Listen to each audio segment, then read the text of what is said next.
Hello photography friends, this is going to be a new mini-series where I critique your pictures. I say it's mini because I don't know how many of you are going to send them in, so hit me up on Instagram at @splashpointphoto. I'll send you an email, you send me your photos, and I'll talk about them. I'll be kind, I will try and add a bit of technical know-how into it too, but at the same time I'm quite open-minded, so I'm not going to rip you apart, don't worry. I might do, no I won't. But yeah, I'll explain more about what I'm looking for and how I'll do it right after titles. So roll titles.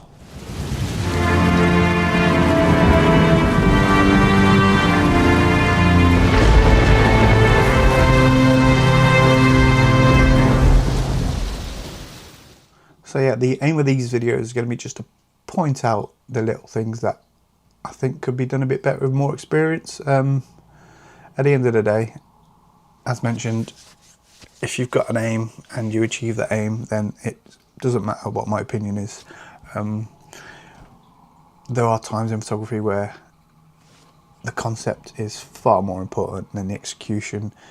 And I say that because in terms of the technical ability, some people will say that the execution always needs to be up here. But the reality is, some narratives, lighting is a tool, so some narratives and some way of framing, some ways of framing, you want to bring down the execution to suit the narrative, and that gives it more edge, gives it more grit, and you want to use that as a tool. So if you're polishing everything up here and you've got a narrative that is edgy, then you're going to ruin the narrative. So I'm going to try and, like I say, be open-minded, and I don't want to be telling you everything needs to be up here when the narrative should be gritty and grimy and edgy.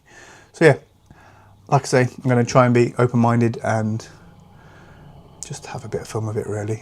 Don't take it too serious, but if you do want my opinion, send in your pictures. So today we have a very brave member who's been to my studio a few times. If I keep looking over here, I'm reading the screen. So yeah, Tim Barham. Hope I'm pronouncing your name right. I'm not very good at pronouncing second names, but I'll share the website as I do this so you'll see. So yeah, Tim goes by the name of Capture the Darkness. Tim says his favourite thing to shoot is something that can cause an emotional response, whether that be disgust, fear, happy, sad, or another emotion.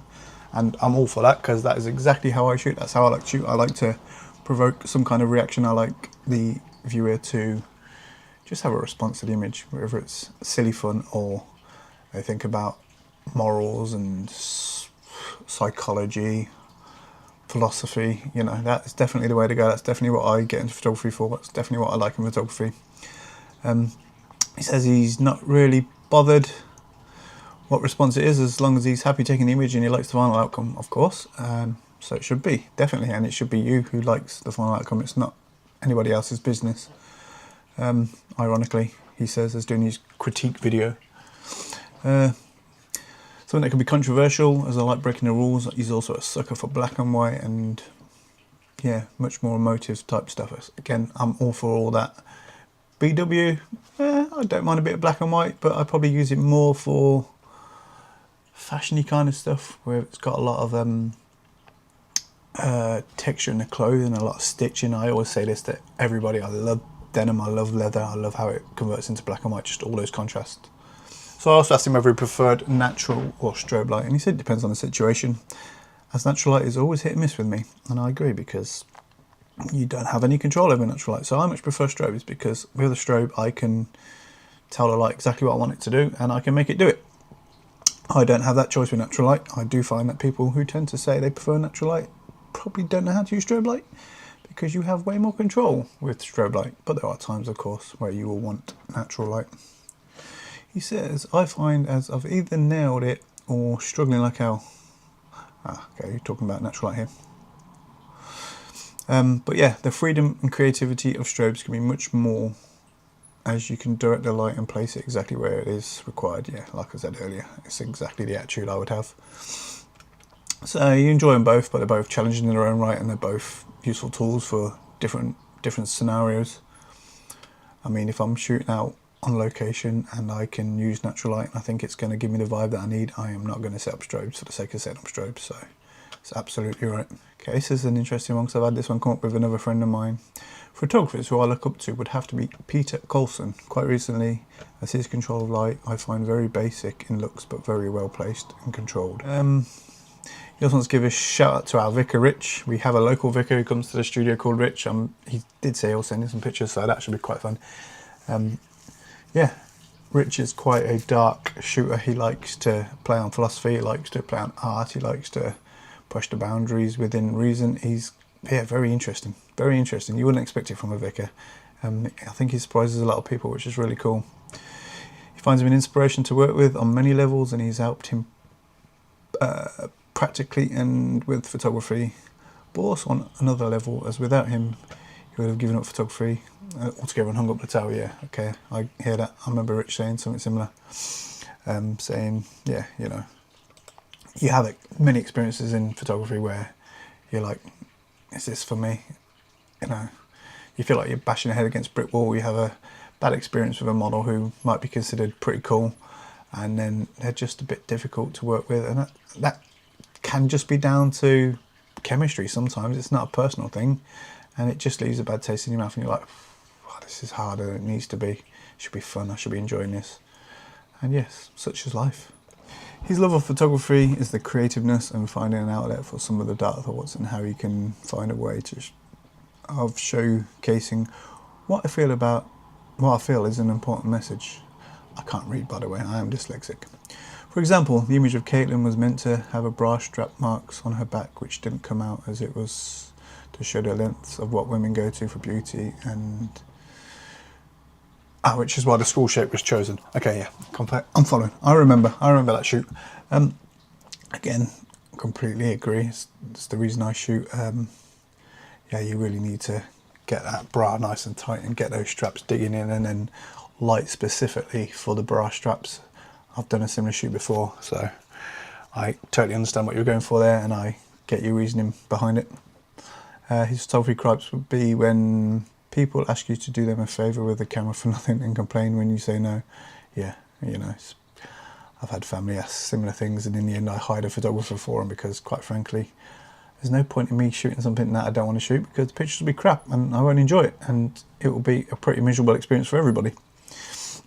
Example of this would be, I don't know if I should be writing examples. Should I be telling people your examples when you're name dropping? My work asked me to do for corporate headshots of the office staff managers, which doesn't appeal to me in the slightest, in my own time, and would have been given 2 hours overtime, that is all. So £30 for a few hours work with all my gear and editing afterwards. Yeah, £30 for a photographer. Yeah, he's right. It's not, you can't be doing that really. I mean, I say you can't be doing that. I am a big advocate of TF, so if you want to do something and you want to bolster your portfolio for free, absolutely do it. It is on you. Don't stop reading forums. Stop doing or going by opinions that other people told you what to think. Do what you want to do. And at the end of the day, he didn't want to do it, and that's what's important here. And if he values his time more than that and he says no, then that should be respected. But if you want to shoot for free because you've got a cool project that you want to do with someone else and they want to shoot for free, then fuck everybody else, because you're both perfectly entitled to do so. His second gripe would be when people ask if a studio session is like they see on TV and film. Austin Powers, Groovy Baby, yeah. So yeah, you've seen Austin Powers scene, it's like, you're a meerkat, you're a meerkat. Rah. Yeah, I know what he's on about. It's an interesting gripe to have. He must get asked it a lot. I can't say I normally get asked that one, but every now and then, just to break the ice, you might even use that. Okay, yeah, so these are questions I asked him just to get a vibe for what he's all about and see how he feels, and see if I can get into his head a bit better as to what he's trying to achieve with these images. And yeah, as I talk this bollocks, I shall show you his website and links and stuff, so you can go and check him out if you like. And yeah, let's move on. Let's look at these pictures. I'm going to open them up in Photoshop, because if I open them in Photoshop, then Photoshop is color profiled, so it's going to be whatever their profile is. It's more likely to be an accurate representation within Photoshop than if I just stick it in Windows View or something, because I am on a Android, I am on a PC. Let's do this. Right then. So this is a shot of Caitlin at my studio. So it's perfect. What more can you say? Next. Only checking. So let's have a quick look. Let's see. Full screen this bad boy. So yeah, this is the one that Tim says is his skull, and I see it. You know, you got the eyes here. You got the legs that create the jawline. Kind of looks more like a animal skull. You know those, you see animal skulls where they have the big jawlines. Don't know what animal they are, but you get what I'm saying. Let's put that out there because I've just noticed a nipple. So yeah, it's cool. It's cool. For me, I would have cleaned up the floor, but you might like that because it adds to the authenticity of it being a bit down and dirty, a bit raw. But yeah, I mean, 10 out of 10 for concept, of course, because it's a very funky shot, very funky idea. I dare say cliched, but that's because every shot in this industry these days is cliched, and it's something I've seen before, obviously. Something you probably drew inspiration from. I'm trying to think how I would do it differently if it were me. I mean, I'll probably help you light it. I do find this shadow, if I'm being critical, somewhat distracting, but if you didn't have that shadow there, then you wouldn't have these shadows here, which we call short lighting, where you have the shadow facing towards the camera. That obviously offers the contouring for the skull and gives the whole image shape, so that is very much needed.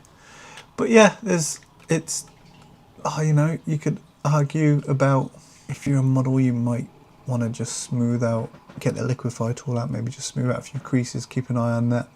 But we are talking portraiture here and not any edgy concept, so yeah, so for this shot it's possibly fine, but the model may not appreciate that so much. Yeah, it's funky. I don't know what else you want me to say. It's a difficult one for me to comment on. I do like it. The only thing that does distract me slightly is the shadow, but other than that, I do think it's funky. It's a cool concept. It's probably a concept I definitely would have wanted to shoot back in the day as well. I'm more than sure of that. But yeah, maybe look, I don't know how you do it because you probably have to break around, but I find this elbow quite pointy. You almost want it to come around here somehow, but that is probably against all human physics, so that is just me picking flaws now because you're asking me to talk about the image. But yeah, very cool, very cool. I do like it. Let's have a wee look at something else. So I do believe this is Sophia at Montrose. So for me, because I'm not a massive fan of this grayscale editing, I like black and white to have really poppy contrast. I like the whites to pop out of shots, so I'm not a huge fan of this. I'm guilty for over photoshopping clouds and bringing them right down and doing this if the sky is overexposed, so trust me, I'm not perfect. Yeah, you do seem to lose a bit of detail here, but then I'm not sure what material the backboard is, so it's hard to say. I do like the layers on this side here, where you've got the tree, so you've obviously got a definite layer. You've got this tree that leads into your subject, who's obviously sharp, and then you've got a background which is out of focus. So you have like 3 layers, and it just gives the image depth. That's really cool. Some people would argue that she's too central for this kind of shot because you've got a lot of dead space here for very little reason. But let's say she's in a magazine spread over 2 pages. You've got all this space on the left-hand side to put text and to talk about the image or whatever the image is promoting. So again, I can't hold you to that. That's just, it is what it is. I mean, a lot of photographers will give you shit for that, but being open-minded, I can see its uses. It's, you know, I quite often put a model smack bang in the middle of the shot and leave space either side. It just depends on the image, depends on how it feels, and only you know if it feels right.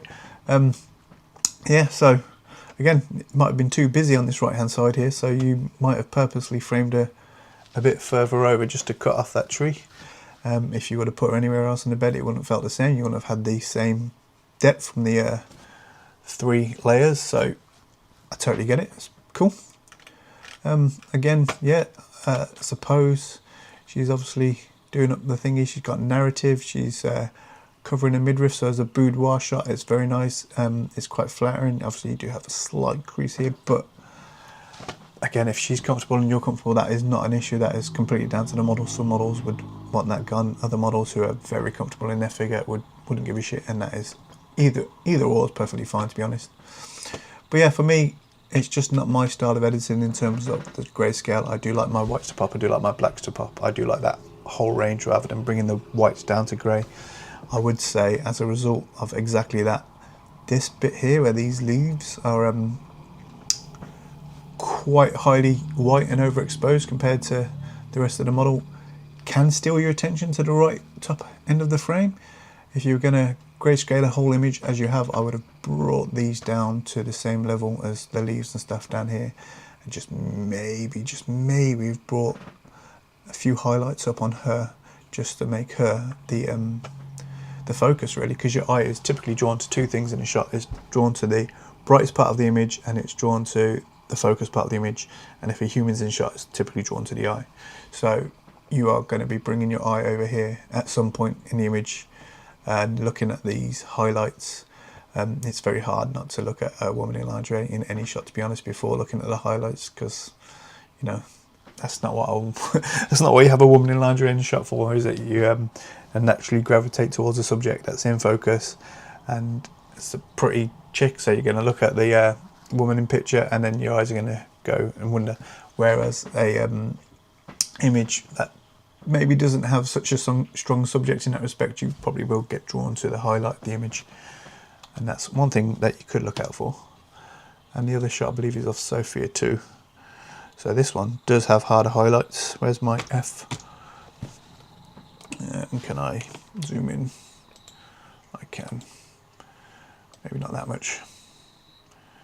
Okay, let's find out. Is that 100%? Let's go to 100%, because I'm not sure how big it is you give it me. I don't want it to look out of focus. So again, here you've got the harder highlights. So again, you are naturally drawn to the face because it's in focus, and you got the hard highlight. But again, I would say this highlight here is quite distracting because it brings you away from the face. The other thing I will say about this image for me is you have so much space here, so much space here. I know I pointed it out earlier. Whereas if this was a spread, you could have a title here, you could have right in here, but this one does feel awkward. It does feel like you've cut her off a bit abruptly here. I think you need to push the whole image up a bit. Typically, when you crop someone at a limb, you want to crop them below the joint opposed to just above the joint. It just feels more awkward. Again, something I probably have done many a time, something I will probably continue to do. It just depends on the photo and how it sits with you. So, like I said, take everything with a pinch of salt, because, you know, it is what it is, and if you like it like that, then that's definitely your thing. I've got a few photography books that I absolutely adore, and they're all framed purposely like shit, and that's what I love about them. And it just adds to the character of the book, the vibe of the book.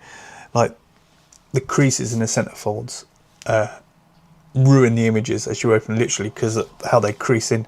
But that's part of the vibe, and the photographer has done that on purpose to give that vibe. It's quite funny because you look at the reviews on Amazon and people are kicking off going, I can't believe you would choose such a layout for this. And it's like, you're missing the point. So again, I can't comment whether that is something you have looked at, but for me, as a standalone image, out of a set, out of a concept of how you want it to be presented, for me it is quite awkward here on this bottom bit. You've kind of cut off above the elbow. I just feel everything needs to come down a wee bit. And yeah, that for me would be those 3 images you sent in. What I'm going to do is I'm going to open some images that I found on your website. I'm going to say what I kind of like about them, because I think you could have sent in some other images that I would have been more intrigued by. So let's have a look at them. So, picture of Darren at Splash Point Photo. I really like the lighting. I really like the vibe. I'm not sure if you shot it on a beauty dish or a tight light, or you chose to put a vignette on it. I don't know. Looking at this, it's quite a small light. It's not a massively big reflecting softbox. I don't know if they're turned in and feathering across, or they're smaller. It might be a strip box and a beauty dish or something. But yeah, I like this. I will say that I am not a massive fan of Photoshop in general, but for the vibe of this image, because of the context, the narrative, I like it. The blood obviously doesn't look real, but I like that because it makes you think of the computer game. Hitman, obviously he's wearing a red tie, he's got a gun. Just in general, I just like it. It's got that comic kind of Hitman vibe. So yeah, lovely image. I do like that one of Darren. Again, another of Darren, shot at the studio. I can't remember whether this was yours or Rich's concept in lighting, because I know you quite often take it in turns to shoot together and what kind of vibe you want. But yeah, again, it's just a great image. I like it. I like having a key light coming from an angle that is different from the norm. It just adds a little something. And yeah, Darren's great at this kind of stuff, so it really suits Darren, his vibe. You know, you got good contouring. Yeah, it just adds plenty of dimension to his figure. Very cool, very cool. Again, not necessarily a fan of Photoshop, but I do like this. Quite soft here, so obviously it depends on the vibe you want, because if you see how strong it is here, I don't know if that's what you were looking to achieve. It looks like a double exposure almost, or it just could be the overlay is not quite right. But again, I'm not a Photoshopper and I don't know what your concept is, and I think it adds perfectly to the image because it's quite a crazy image. And you obviously blacked out her eye. I just noticed that because I remember Gwen, because I'm pretty sure she shot her hair. Yeah, she didn't have black eyes. She didn't ink out her eyes. Some models, I say some models, very few models do. But yeah, I do actually like this soft thing. It just adds to the image, so I wouldn't worry about that if that was a thing that you were thinking about. Emma, again, can't remember, I think whether it was Rich's concept or not, but I do like it. I love the fact that she's wearing this transparent dress. Transparent, if that's what you want to call it. Semi-transparent, translucent. Because you can obviously see the shape behind it. It makes it ghostly, and then obviously you got all your photoshopped hands of her hands behind. Yeah, very cool. Love that image. It's very cool. Not necessarily something I look for in terms of Photoshop, but I think you've nailed the concept. This atmosphere, fantastic. The smoke, the attitude, the emotion, the leading lines on the brickwork that take you into your main guy. You could argue that if you cropped it here and you put him on a third line over here, it would feel a bit too boxed in. So I don't mind him being in the middle. It's kind of cool. I do like it. Again, it's all about the attitude. It's all about the emotion. It's all about the acting. I like how the gun, you see, this is a thing that people do with guns sometimes, and you have to point it out to models quite a lot, is they have it pointing directly at the camera, and you need that almost 45 degree on, because if you're right at the camera, you cannot see the depth of the gun, and that depth of the gun helps lead the line. It helps direct you to your subject. It just adds dimension to your image. So that's cool. I do like that. This one, again, Photoshop, but I absolutely get the concept. It's something I've probably done in the past, probably worse, and with real props by gluing them on. But yeah, I do like this concept. These images I've pulled because I like them. Again, really cool concept. I've done something similar but with sugar. So it was kind of, rather than being addicted to social media, it was about being addicted to fast food and whatnot, and I use sherbet and stuff. Again, technically it's a cliched image, but the concept is cool and the execution is cool. Obviously heavily photoshopped, so I couldn't tell you if you lit it and shot it well, because I can see what you've done to draw the eye to all the concept. I like it. It's nice. You've got the screen, you've got the powders popping, you're popping. This one, again, I've done similar with a noose around the neck, but in a very different concept. And yeah, it looks quite soft focus. It almost looks like you got a bit of motion blur. Maybe this is where your focus is, which is quite weird and interesting. But I like it. I don't know. It adds to the unease of the photo. The fact that none of this bit here, which is where you assume the focus might be, is necessarily sharp. Whereas, you know, you have, I would say, hints of sharpness here, but I would say this is the bit that's sharp. I don't know if you aim for that, but I quite like the fact that it's not perfectly sharp, which goes back to what I said earlier, you know, technical level been up here. You don't, sometimes you you want to well, I'll say misfocus, I'm not saying you did misfocus. You don't want things to be perfectly sharp. You want to add a vibe to the image by using your tool in a manner that adds to that vibe. And you know, if you try and shoot this perfect and you try and put the knot perfectly in focus, I think it loses something. So yeah, I do like that. I have no idea what this is, but I like it. I think of all your macro shots, this is epic. This is really cool. Yeah, just funky. I like it, really like it. I don't know why I'm judging macro, because it's not really my thing, but it just jumped out at me, so I saved it. Again, macro, it's not something called shoot, but I like it. I can't even imagine the concept of what you did. Wet string, I don't know. Spiderweb, how you lit it. Whether you've gone to town on a bit of Photoshop, I do not know, but I've seen similar things in the past. But whatever it is, it's cool. I like it. It stands out. So this is what I wanted to pull out because of the images you sent in of Sophia and Montrose. I think this is probably my favourite rather than the black and white, you know. You can see that you have done Photoshop here because you've got a artistic blur that isn't on this side, and you imagine that in terms of them being focal lengths away from the camera, they're very similar distances, so you wouldn't have that unless you've put some kind of tilt shift on it. But it works. I mean, it works. It's not something I would necessarily do because I quite like personally to aim for reality in my shots, in that I don't like to fake the reality. I use Photoshop to clean an image rather than to create an image, as it were. But yeah, I mean, when it works, and this I think really works. I like the lighting. I think she stands out great against the highlight behind. The lighting wraps around her, gives her figure shape. Yeah, it's just a cracking image. Yeah, I prefer that to the black and white ones. So there you go. I don't know if that helps. I don't know if that's what you're expecting. I don't even know what I was expecting, to be honest. I just wanted to have a crack and have a play and see what would become with these critique ideas. And yeah, if people enjoy it, send in your images and I'll definitely have a look at your images. Ironically, I probably said less about the ones that you sent in than the ones that I picked out off your site. So if people do want to send in and they send me their site, I can give them a bit of free promo, assuming people watch these videos. I'll pull up your website, I'll pull a couple of images off, and I'll have a look at them too, as well as the ones that you send in. Because I imagine the ones that you send in are personal to you, or you want to critique maybe because you don't like something about them, or you do like something about them, you want to see if I agree, and they might not connect with me in the same manner that you're either hung up on them or you really enjoy them because of what you aim to set out to achieve.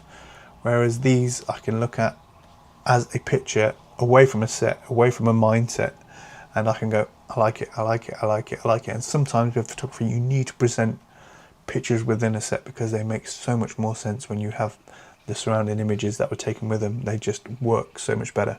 But yeah, anyway, so hopefully if people like this, then at Splashpoint Photo on Instagram, send me a message, I'll send you an email address, send in your stuff, I'll do one of these for you.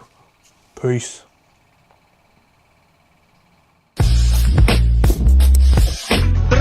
Skibidi dop dop dop dop dop, yes yes yes yes, dip skibidi dip skibidi double double